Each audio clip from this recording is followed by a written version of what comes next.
సామాజిక మాధ్యమాల్లో తనపై కొందరు చేస్తున్న అసత్య ప్రచారాలపై చర్యలు తీసుకోవాలంటూ ప్రజాశాంతి పార్టీ అధ్యక్షుడు కేఏ పాల్ హైదరాబాద్ సిపి అంజనీ కుమార్కు ఫిర్యాదు చేశారు.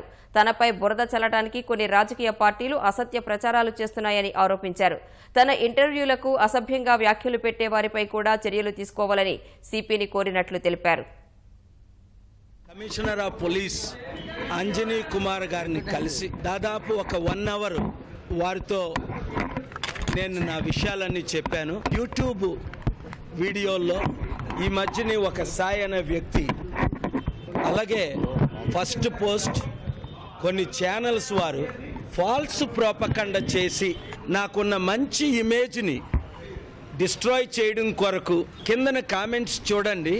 100% ఈ తెలంగాణలో ఆంధ్రాలో తెలుగు ప్రజలు పాల్ గారు చెప్పిందే రైటు అని ఒక 100-150 కామెంట్స్ నేను చదివాను.